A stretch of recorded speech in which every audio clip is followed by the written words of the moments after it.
বাংলাদেশ সহ সারা বিশ্বের হিন্দু সম্প্রদায়ের অন্যতম প্রধান ধর্মীয় উৎসব শারদীয় দুর্গাপূজা রোববার থেকে শুরু হচ্ছে।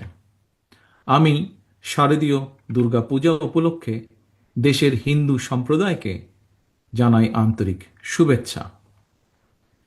দেশের বিভিন্ন ধর্মাবলম্বী মানুষ, প্রতিটি গোষ্ঠী, গোত্র, সম্প্রদায় ব্যাপক উৎসাহ উদ্দীপনার সঙ্গে যার যার ধর্ম পালন করবে, ধর্মীয় উৎসব পালন করছে, করবে। এটি বাংলাদেশের আবহমানকালের ধর্মীয় সামাজিক মূল্যবোধ ও সংস্কৃতির সৌন্দর্য। একজন বাংলাদেশী হিসাবে এর ভিতর দিয়েই পরিস্ফুটিত হয়ে ওঠে আমাদের বিভিন্ন ধর্ম, গোত্র, সম্প্রদায়ের মধ্যেকার পারস্পরিক বন্ধুত্ব, সম্প্রীতি, সৌহার্দ্য এবং ভ্রাতৃত্ব। আমাদের রাষ্ট্র এবং সংবিধানে দল, মত, ধর্ম, বর্ণ নির্বিশেষে বিশ্বাসী, অবিশ্বাসী, সংশয়বাদী প্রতিটি মানুষের নিরাপত্তা বিধানের নিশ্চয়তা দেওয়া হয়েছে।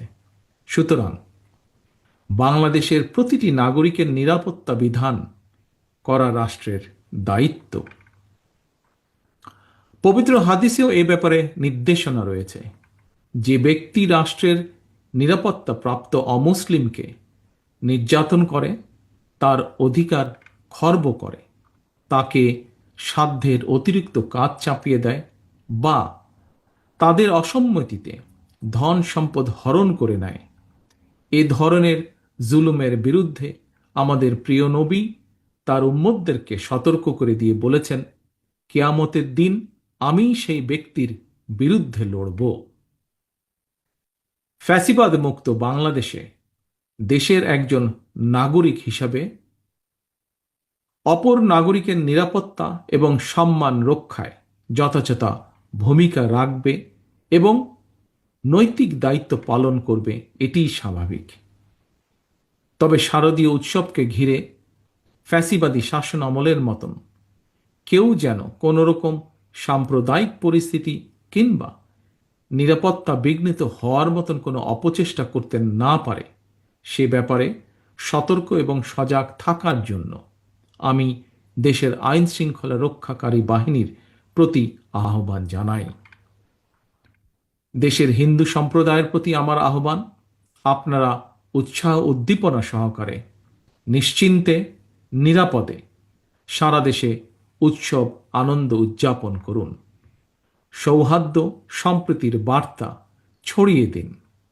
আমি এবং আমার দল বিএনপি বিশ্বাস করে, ধর্ম যার যার, রাষ্ট্র সবার।